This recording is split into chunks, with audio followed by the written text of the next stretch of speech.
Donald Trump has sounded, well, almost presidential in recent proclamations, calling for unity in the party and the country. That may have broader appeal in a presidential election than the vengeful election-denying rants we've become accustomed to. But can it last? Which Trump is running for president, the unifier or the divider? Here to hopefully shed some light is one of his biggest supporters, who also got a shout-out in his Iowa victory speech, the Arizona Senate candidate and friend of the show, Kari Lake. Kari, good to see you. How are you? It's great to be back. Thank you for having me on today, Pierce. Well, you just heard a very good pitch for why Nikki Haley is in a two-horse race now with Donald Trump. And he made a compelling argument, I think, Governor Sununu, that if you look at the path of New Hampshire and South Carolina, you've got to say it favours her over DeSantis. Do you agree with him this could end up quite quickly as a two-horse race?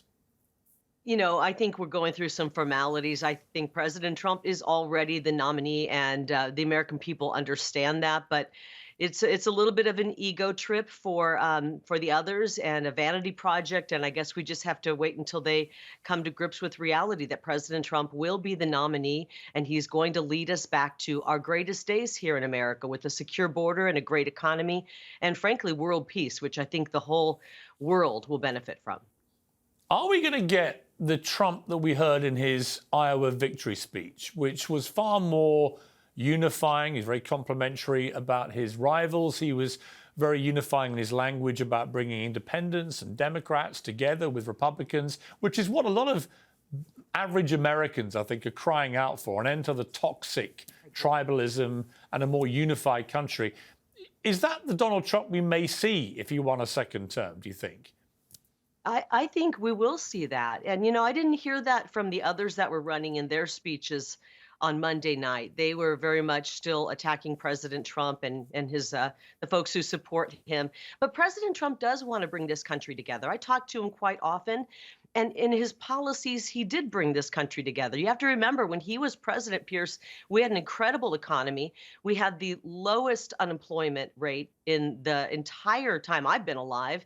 And that means unemployment rates were low for Black Americans, Latino Americans, Asian Americans, white Americans. His policies were unifying because they helped improve the lives of all Americans. And we had a secure border. We weren't being overrun with people invading our country, illegally coming into our country and taking away from Americans, who are many of them homeless on the streets. And we're watching right now as Joe Biden continues to put the needs of people who've come here illegally ahead of American citizens. So Trump will put the American people first.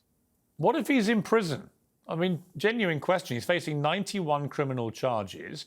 What if he's convicted of one or some of those charges and actually gets put into a prison cell? I mean, it could happen.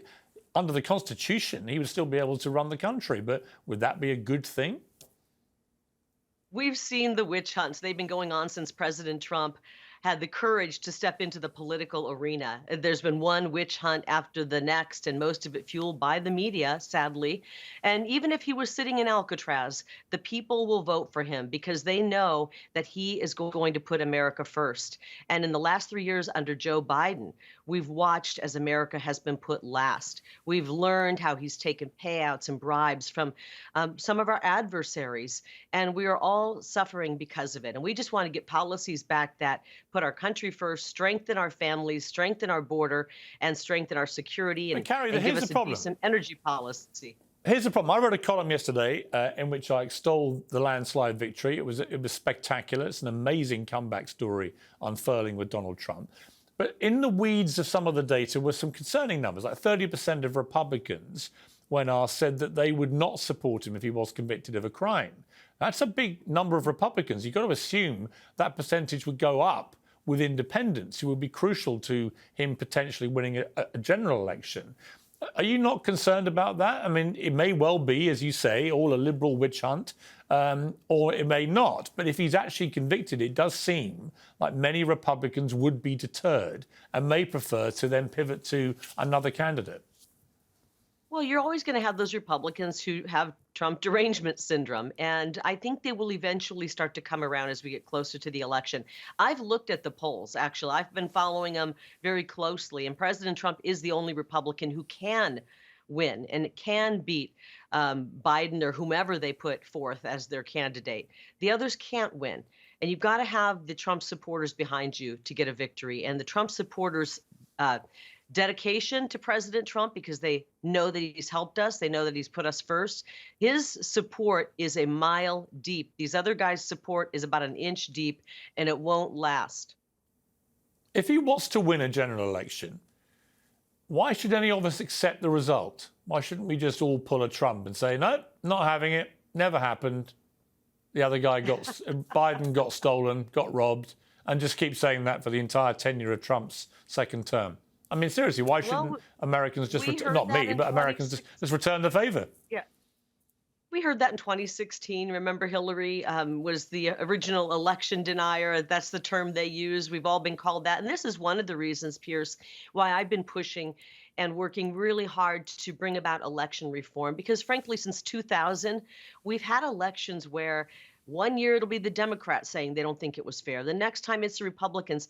We have the ability to make our election so fair that we wake up the next day after the election and everyone can live with the results because they know it was fair. And that's why I continue to push to try to reform our election so that Democrats feel comfortable and believe in the results, independents and Republicans. And I think President Trump wants to Kari, we've debated this before, but my problem with that is, to any independent eye, they have been fair.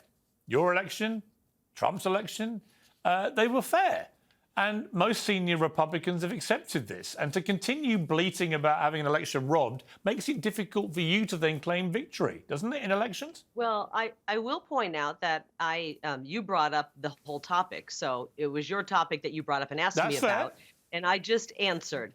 So I think we're going to work to bring about reform. I mean, I think more and more Americans are realizing that mail-in ballots and having them float around out there for a month and voting for a month and counting votes for 2 weeks is a recipe for fraud to seep into our elections. And I think all we want is really fair elections that everybody feels comfortable with. We've run out of time, Kari. Very quickly, if he offers you the VP, will you take it? Yes or no? I'm running for US Senate in Arizona, yes and or I no? want to help. I want to help in the US Senate. So if I can be helpful I'll take that as a yes. Kari, good to see you. We've run out of time.